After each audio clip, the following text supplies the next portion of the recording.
ہم نے انسان کو مشقت ہی میں پیدا کیا. یہ مشقت ہر انسان کا مقدر ہے. لوگ گھروں کو چھوڑ کر آئے ہوئے ہیں، کہاں کہاں انسان جاتا ہے. یہ اس دنیا میں محنت اور مشقت. ہاں ایک مغالطہ ہو جاتا ہے کہ شاید یہ محلوں میں رہنے والے جو ہیں انہیں کوئی مشقت نہیں، انہیں کوئی دکھ نہیں. حالانکہ حقیقت یہ نہیں ہے. جو جتنا امیر ہے آپ دیکھیں گے اس کی جسمانی مشقت کم ہے، ذہنی کوفت زیادہ ہے. ٹرینکولائزرز کی انہیں ضرورت پڑتی ہے، انہیں سیڈیٹیوز چاہیے. خواب آور دوائیں مزدور کو نہیں کبھی ضرورت پڑے گی. وہ 8 گھنٹے کی محنت کرنے کے بعد ایسا سوتا ہے کہ وہ صبح ہی کی خبر لے گا. اور یہ وہ لوگ ہیں کہ جن کو ہپنوٹکس، خواب آور دوائیاں، سیڈیٹیوز، مسکن ادویات، یہ سارا لبنیم اور یہ ویلیم اور یہ فلاں اور یہ فلاں، یہ کن کے ہاں جاتے ہیں. ذہنی سکون اور اطمینان انسان کو حاصل نہیں. کسی کی جسمانی مشقت ہے، کسی کی ذہنی مشقت ہے. میں آپ کو یاد دلانا چاہتا ہوں مہاتما گوتم بدھ کا معاملہ. 30 برس کی عمر میں کپل وستو کا شہزادہ محل کو چھوڑ کر نکل گیا. جوان بیوی کو سوتا ہوا چھوڑ کر گیا. شیر خوار بچے کو چھوڑ کر گیا. راجدھانی میں رہنے والا محل کا باسی، جسے یہ معلوم ہے کہ باپ کے بعد مجھے یہ سلطنت ملنے والی ہے، کیوں گیا؟ کبھی کبھی آپ نے سوچا؟ اس نے انسان کے غم اور دکھ کا مشاہدہ کیا. اس نے دیکھا کوئی اندھا ہے، ٹھوکر کھا کر گر رہا ہے. کوئی والدین کھڑے ہوئے رو رہے ہیں اور ان کی نگاہوں کے سامنے ان کا نہایت محبوب بچہ دم توڑ رہا ہے اور وہ کچھ نہیں کر سکتے. اس نے سوچا یہ صدمہ کیوں ہے انسان کے، یہ دکھ اس کا مقدر کیوں ہے؟ اس صدمے سے، اس دکھ سے نجات پانے کی بھی کوئی شکل ہے کہ نہیں ہے؟ انسانوں کی ایک عظیم اکثریت، شاہ ولی اللہ دہلوی رحمت اللہ علیہ کے الفاظ ہیں کہ وہ لدو اونٹ اور کولو کا بیل بن کر زندگی بسر کرتی ہے. جو 8 گھنٹے تک اینٹیں ڈھو رہا ہو، اس شخص کا تصور کیجئے آپ. وہ واقعی انسان ہے یا حیوان بن گیا ہے؟ اور 8 گھنٹے کی اس محنت کے بعد بھی ہو سکتا ہے کہ 2 وقت کی روٹی اسے پوری نہ ملے.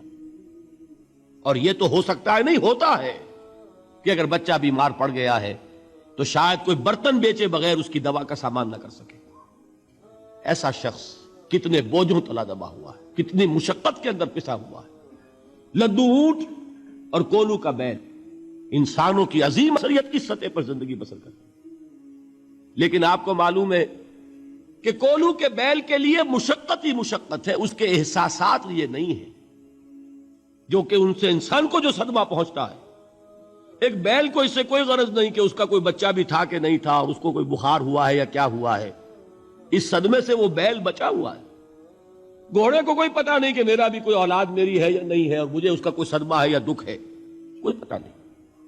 لیکن انسان کا معاملہ یہ ہے کہ والدین کو جو جو دکھ دیکھنے پڑتے ہیں اپنے بچوں کے لیے، اپنی اولاد کے لیے.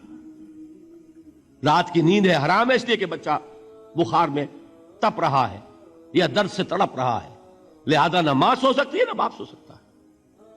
میں نے ایک موقع پر دیکھا لاہور میں کیروسین آئل، اس زمانے میں ابھی سوئی گیس نہیں آئی تھی اور اکثر و بیشتر جو ہے یہی مٹی کا تیل جو ہے ایندھن کے طور پر استعمال ہوتا تھا، اس کی شارٹیج ہو گئی تھی. تو کئی فرلانگ لمبی قطاریں لگتی تھی ان دکانوں کے باہر، ڈپو کے باہر. اور ایسے منظر بھی کہ ایک خاتون برقع پوش، ایک گود میں بچے کو لیے ہوئے، ایک کی انگلی پکڑے ہوئے، بوتل ہاتھ میں لیے ہوئے تیل کے لیے، اور کئی گھنٹے کھڑی ہے دکان پر. یہ مشقت انسان جھیلتا ہے کہ نہیں؟ غالب نے اس کا نقشہ کھینچا ہے کہ رنج سے خوگر ہوا انسان تو مٹ جاتا ہے رنج. مشکلیں اتنی پڑی مجھ پر کہ آسان ہو گئی. ہم بھول جاتے ہیں، ورنہ واقعہ یہ کہ قلب حساس ہو اگر، اور قید حیات و بند غم اصل میں دونوں ایک ہیں. موت سے پہلے آدمی غم سے نجات پائے کیوں؟ اچھا یہ تو ہوا لقد خلقنا الانسان فی کبد. حیوانات کا معاملہ ایک اور اعتبار سے آسان ہے. ان سے کوئی محاسبہ بھی ہے کیا؟ کوئی جواب دہی بھی ہے؟ کوئی ان کو اللہ کے حضور میں کھڑے ہو کر اپنے اعمال کا حساب بھی دینا ہے؟ نہیں. انسان کی یہ ٹریجڈی ہے، یہ المیہ ہے انسان کا. اس کو بھی قرآن مجید کی ایک سورت میں قسمیں کھا کر اذا السماء انشقت، اس کے بعد کیا فرمایا؟ یا ایھا الانسان انک کادح الی ربک کدحا فملاقیہ. اے انسان، تیرا المیہ، تیری ٹریجڈی اس سے کہیں بڑھ کر ہے. تجھے صدمے پر صدمے جھیلتے ہوئے، مشقت پر مشقت برداشت کرتے ہوئے ایک روز اپنے رب کے حضور میں بھی کھڑا ہونا ہے، جواب دہی بھی کرنی ہے.